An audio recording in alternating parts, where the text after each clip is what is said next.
Isang paalala, ang video na ito ay ayon lamang sa aking sariling pananaliksik. Hindi ko nais na pilitin ang sino man na maniwala sa videong inyong matutunghayan. Kung hindi kayo kumbinsido sa mga impormasyon at taliwas ang inyong paniniwala sa kaalamang aking ilalahad, maaari kayong gumawa ng sarili ninyong pagsisiyasat para sa inyong kakontentuhan. Ang videong ito ay gabay lamang sa mas malalim na kaalaman at pag-intindi at hindi gawa ng isang profesional. Naniniwala ako na malaya tayong magbigay ng opinyon at suhestyon bilang malayang mamamayan ng Pilipinas. Maraming salamat po.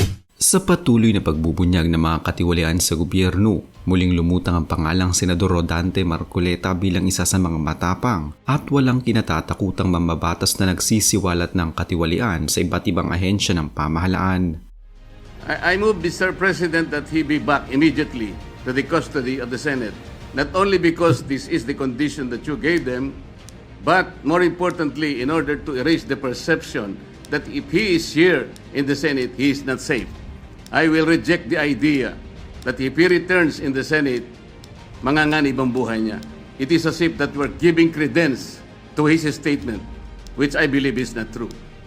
Sa mga pinakahuling isyong kinakaharap ng Department of Public Works and Highways o DPWH, kaugnay ng di umano'y maanumalyang flood control projects, si Marcoleta ang lumalabas na tila may pinakamalalim na kaalaman at lawak na impormasyon sa mga transaksyong bumabalot sa proyekto na ngayon binansagan na ng ilan bilang isa sa pinakamalalaking skandalo ng kasalukuyang administrasyon.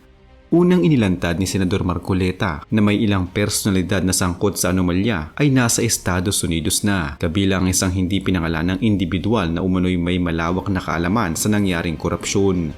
Nilinaw niya na hindi pa ito maituturing na pagtatago o pagtaka, subalit kapansin-pansin ang timing ng pag-alis ng mga ito patungong ibang bansa habang umiinit ang issue. Ayon pa sa kanya, may isa pang testigong naroon din at nangangamba para sa kanyang kaligtasan sakaling isiwalat ang lahat ng kanyang nalalaman. Hinihikayat ni Marcoleta ang mga kontratistang madadamay sa investigasyon na makipagtulungan at ituro ang mga tiwaling opisyal ng DPWH upang hindi madamay ang mga inosente.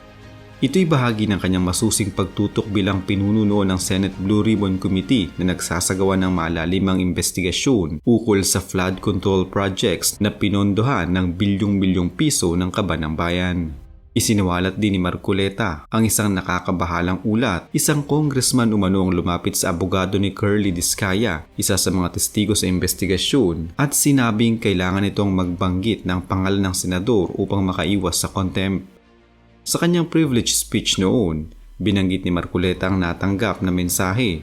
Kailangan mayroon kayong matukoy na senador sapagkat makokontempt kayo. Ayon sa kanya, ito isang malinaw na pahiwatig na may ilang personalidad sa gobyerno ang nais lamang maglatag ng pangalan kahit wala namang sapat na basehan. Isang uri ng political maneuvering na sadyang mapanganib sa hustisya. Hindi lamang ang mambabatas ang binigyang pansin ni Marcoleta sa kanyang panawagan. Hinimok niya ang Senado na tukuyin ang taong palaging kausap ng DPWH, Undersecretary Cathy Cabral, na ayon sa kanya tila bahagi ng sindikatong nagmamaniobra sa likod ng mga questionableng proyekto. Para yung walang kasalanan ay huwag nang madamay. Aniya, ang pahayag nito ay nagpapakita ng kanyang intensyong maging patas ngunit matalas sa pagtukoy ng tunay na sangkot sa anomalya. Hindi rin basta-basta pumapayag si Marcoleta sa mga panukalang walang sapat na batayan. Isinulat niya sa DOJ ang kahilingan na mailagay sa Witness Protection Program ang mag-asawang Pacifico Carly Discaya II at Cesara Sara Discaya, ngunit tinutulan ito ni Senate President Vicente Soto III.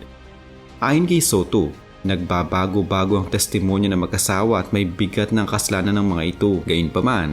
Gayunman, iginigiit ni Marcoleta na maraming impormasyon pa ang posibleng maibunyag ng mag-asawa kung mapoprotektahan lamang ang kanilang buhay at kaligtasan.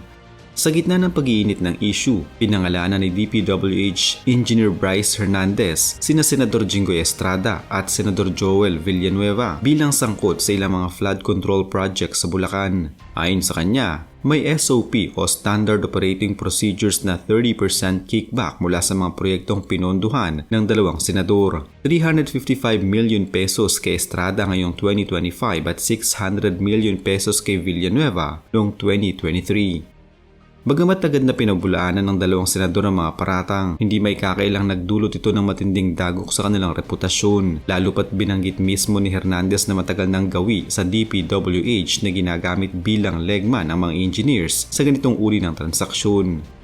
Sa kabuuan ng mga pahayag, revelasyon at testimonya, malinaw na si Senador Marcoleta ay hindi lamang nakatutok kundi malalim na ang kaalaman sa kalakaran sa loob ng DPWH. Ang kanyang pagbubunyag ng mga detalye mula sa mga taong umaalis patungong US, sa mga kongresistang nanggigipit ng testigo hanggang sa mga pangalan ng opisyal na palaging kausap ng mga contractors ay nagpapakita na matagal na niyang binubusisi at pinagmamasdan ang isyong ito. Hindi na bago ang papel ni Marcoleta bilang isa sa mga whistleblowers sa Senado. Sa mga nakaraang taon, kilala siya sa kanyang makabayang paninindigan laban sa ABS-CBN franchise renewal at iba pang mga isyong may kaugnayan sa pag-abuso sa kapangyarihan at pondo ng gobyerno. Ngunit sa pagkakataong ito, tila mas malalim, mas sistematiko at mas organisado ang kanyang mga hakbang. Isa itong patunay na hindi basta pahayag lamang ang kanyang binibitawan, kundi may sapat na ebidensya, koneksyon at ebidensyang pinagbabatayan ng kanyang mga paratang. I was still the chairman of Blue Ribbon Committee at the time, and it was very clear that we committed him to the custody of our Sergeant-at-Arms. Not in Quezon City, not anybody else. Ang kasalukuyang issue ng maanumalyang flood control projects ay sumasalamin sa patuloy na suliranin ng bansa sa korupsyon, lalo na sa mga proyektong may malaking pondong nakataya. Sa gitna ng kaguluhan, tumatayo si Senador Rodante Marcoleta bilang isang leader na hindi natatakot magsiwalat ng katotohanan, gaano man ito kabigat o kasensitibo. Sa dami ng kanyang mga nalalaman at husay sa pag-anilsa ng mga detalye, siya ngayon ang isa sa mga pinakamahalagang susi sa pagtuklas ng buong katotohanan sa likod ng iskandalong ito. Dapat po, igagalang po kung ano yung aming iniwan. Yes, Doon tayo magsisimula. Ang iniwan ninyo, cite in contempt. Hindi And po. legal Nasa custody legal of the custody Senate. na po ng, He was still ng House. under the legal ng, custody of ng the Senate. Mr. President, may I ask for immediate suspension? Session suspended. Si Rodante Marcoleta ay isang abogado at politiko na kilala sa kanyang pagiging matapang at diretso sa pagsisiwalat ng katiwalian sa gobyerno. Bilang kinatawan ng Sagip Party List, naging aktibo siya sa mga investigasyon sa mabibigat na issue tulad ng anomalya sa flood control projects ng DPWH.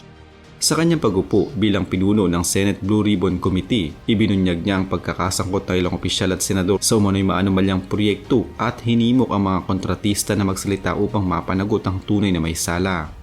Bilang isang mambabatas, nakilala si Marcoleta sa kanyang paninindigan sa ilang kontrobersyal na issue tulad ng pagtutol sa prangkisa ng ABS-CBN at sa kanyang pagiging malapit sa mga administrasyong Duterte at Marcos. Sa kabila nito, patuloy siyang umaani ng suporta mula sa mga naniniwala sa kanyang advokasya laban sa korupsyon. Bagamat may ilan ding bumabatiko sa kanyang estilo ng pamumulitika at sa umano'y pagiging selective sa mga isyong kanyang hinaharap, sa mga isinagawang pagdinig, madalas siyang naglalantad ng mga sensitibong detalye na nagpapatunay ng kanyang malalim na kaalaman sa mga isyong kinaharap ng gobyerno. Sa kabuuan, si Rodante Marcoleta ay isang makapangyarihan at kontrobersyal na figura sa larangan ng politika sa Pilipinas. Isa siyang simbolo ng matapang na pagtutol sa katiwalian, ngunit hindi rin ligtas sa pagdududa ng publiko. Sa gitna ng kanyang mga pagbubunyag at paninindigan, malinaw na siya ay patuloy na magiging mahalagang tinig sa paghahanap ng hustisya at katotohanan sa gobyerno.